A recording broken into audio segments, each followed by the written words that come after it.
El Estado es una mafia. Los políticos proceden del estrato más amoral de la sociedad. Europa está económicamente estancada porque se ha llenado de keynesianos. Estos son algunos de los titulares que dejó Javier Milei en la televisión italiana. En su reciente visita a Italia, Javier Milei ha sido entrevistado por Rete 4, una televisión privada del grupo Mediaset. Y esta entrevista, que se ha desarrollado en un tono bastante distendido, les ha dejado a los espectadores italianos algunos mensajes clave dentro del pensamiento liberal libertario. Primer mensaje clave: el Estado es una mafia, una organización criminal. Aspetto che ha a che fare con il fatto che io filosoficamente sono anarcocapitalista e quindi sento un profondo disprezzo per lo Stato. Io ritengo che lo Stato sia il nemico, io penso che lo Stato sia un'associazione criminale. Claro. Claro, Ma assolutamente sì, di fatto sì, ma di fatto lo Stato è un'associazione criminale in cui un insieme di politici si mettono d'accordo e decidono di utilizzare il monopolio per rubare le risorse del settore privato. Ma di fatto, come diceva Oppenheimer, il metodo da usare nel mercato è l'investimento, no? Il commercio, e il metodo dello Stato è invece appunto il rubare, quindi lo Stato non è soltanto l'associazione criminale più grande del mondo, ma inoltre è il ladrone stazionario. En este punto, por cierto, Javier Milei, sin explicitarlo, comienza a desarrollar la teoría del economista Mancur Olson de la diferencia entre los bandidos itinerantes y los bandidos estacionarios. Según Mancur Olson, el Estado surge porque en algún momento un grupo de bandidos cae en la cuenta que les resulta más provechoso, más interesante, más rentable atracar establemente a un mismo grupo poblacional en lugar de ir atracando como nómadas, como bandidos itinerantes, a distintos grupos poblacionales dispersos. Así, cuando una banda de ladrones se convierte en bandidos estacionarios, es decir, en criminales que atracan, que expolian recurrentemente a su población, adquieren incentivos a cuidar a sus víctimas, como el pastor cuida a las ovejas para luego esquilarlas. De entrada, los bandidos estacionarios tienen que proteger al grupo poblacional que están atracando ellos de otros bandidos itinerantes, porque si otros bandidos atracan a esa población, el bandido estacionario ya no podrá volverla a atracar, o quedará una menor porción del botín. A su vez, el bandido estacionario también ha de restringir que los individuos se peleen, se roben, se maten entre sí, porque toda violencia interna redunda en una destrucción de riqueza, y menor riqueza es menor botín potencial para el bandido estacionario. No solo eso, el bandido estacionario, en la medida en que se convierte en un atracador de largo plazo de ese grupo poblacional, también tiene incentivos a que ese grupo poblacional desarrolle su productividad,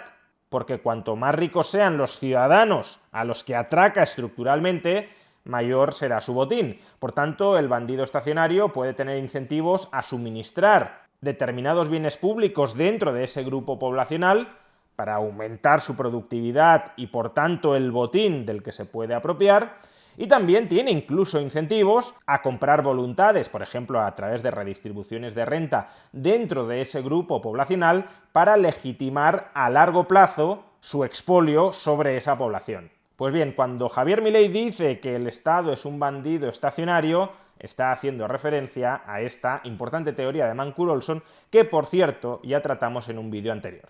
Perché che è lo che succede? Perché che cosa succede? Il ladro volgare è aleatorio.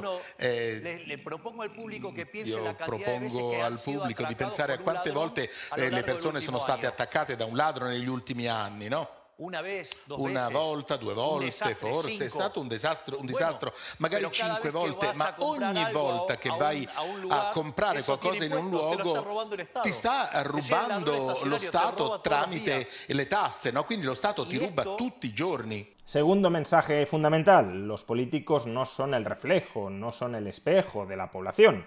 Los políticos proceden de los peores, de los más psicopáticos estratos de la población. Così convinto che i politici non sono lo specchio della popolazione? Absolutamente. Assolutamente. Son lo peor de la población. Sono il peggio della popolazione, sono i politici, sono la cosa peggiore della società. A veces se suele apelar con razón a la famosa frase del historiador católico Lord Acton de que el poder corrompe y el poder absoluto corrompe absolutamente, para justificar por qué los políticos, una vez llegan al poder, se comportan normalmente de las peores formas imaginables. El poder los ha terminado corrompiendo. Y desde luego el poder corrompe. Pero esa no es toda la historia. No es que los políticos que llegan al poder sean políticos honestos, íntegros, abnegados, sacrificados por el interés general y que luego dentro del poder se terminen corrompiendo. No, lo que suele suceder es que al poder llegan los peores políticos posibles. Esta es una hipótesis que expone Hayek en Camino de servidumbre y a la que implícitamente de nuevo Milley está apelando. En el acceso a la política hay un proceso de selección adversa. No toda la población tiene la misma probabilidad de llegar a un puesto de poder.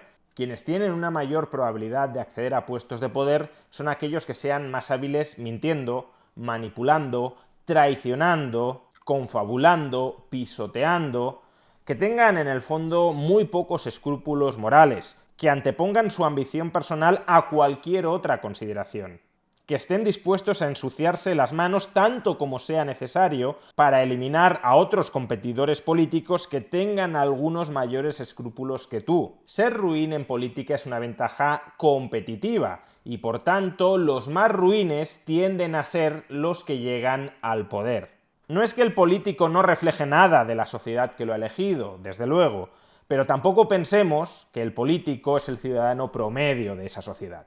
El político suele proceder de la parte más amoral de esa sociedad. Pero claro, aquí el gran elefante en la habitación es obvio. Milley ahora mismo es un político. Por tanto, obviamente cabe preguntarse si Milley es una de esas personas amorales, sin escrúpulos, traicioneras, que son las que tienden a llegar al poder. Y esta es una pregunta que evidentemente el entrevistador le formula. Lei non pensa che una volta che entra alla Casa Rosada, un po' me l'ha detto prima, un po' una volta che entra nel centro del potere, dovrà moderarsi? Fra un anno lei, Milley, non dirà più lo Stato è il nemico, perché lo Stato sarà lei. No. No. Yo creí que iba a venir a que me traten bien, no a que me insulten. Io non pensavo che lei mi insultasse. Non volevo. Non si arrabbi, non si arrabbi. A ver, mire, Il vero insulto per lei è comunista ancora? No.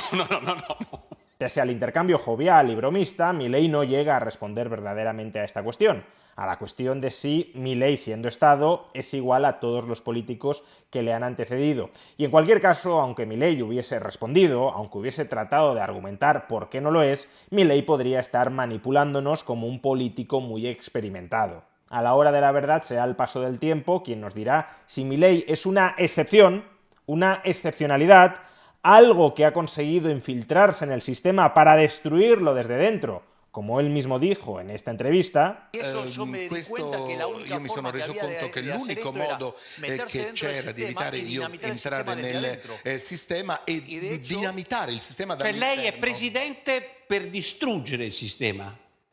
Básicamente, en primer lugar, para innanzitutto vencer al status per quo, vincere lo status quo, che sono i politici corrotti che... O si Milley, en cambio, es un político más que nos ha estado engañando a muchos. Como digo, solo el tiempo lo dirá. Muchos podemos tener la esperanza de que no sea así, pero siempre hay que estar vigilantes y mantenerse escépticos. Y el tercer y último mensaje que me gustaría destacar de esta entrevista es probablemente el que ha tenido una mayor repercusión en redes sociales. El entrevistador le pregunta a Javier Milley si se arrepiente, si se avergüenza de haber sacado en campaña la motosierra, y Javier Milley le dice que no, que todo lo contrario. Lei c'ha la motosega. Quando lei è pentito di aver fatto vedere la motosega? La motosega, è pentito quando lei ha fatto quello spot con la motosega? No, todo lo contrario, estoy orgulloso. Sì, no, ma che sono assolutamente orgoglioso di averlo fatto, sono orgogliosissimo. Io ho tagliato la grandezza la dimensione dello Stato, stiamo alimentando dei programmi sociali e stiamo eliminando le opere pubbliche. Y en este punto el entrevistador le corta y le dice: pero todo esto que usted me está describiendo es justo lo contrario de lo que estamos haciendo en Europa. ¿No será usted y su gobierno quienes se están equivocando, quienes están tomando malas medidas económicas? Attenzione alla risposta di Milei. Ma in Europa fanno il contrario. Noi aumentiamo le opere pubbliche, aumentiamo i progetti sociali, i politici vengono eletti perché raccontano che ci sono dei programmi di spesa pubblica. Lo sa questo? Le hago una pregunta. Le faccio una domanda. ¿Cuál es la zona del mundo que menos Qual crece? è la zona del mondo che cresce di meno? L'Europa? Obviamente, porque tiene un montón de estados. L'Europa, perché ha Tiene tantissimi stati, demasiados keynesianos. troppi keynesiani in Europa.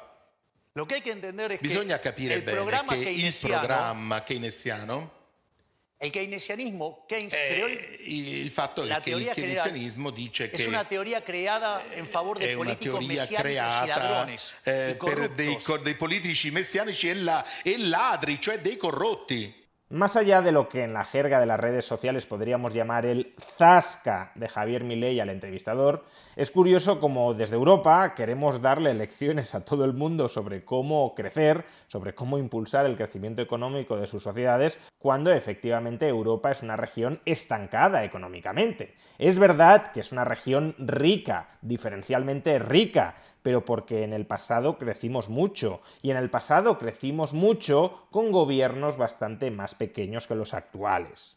En definitiva, aparte de cuáles terminen siendo sus resultados como presidente de Argentina, todavía es muy pronto para evaluarlo, apenas lleva 2 meses en el cargo.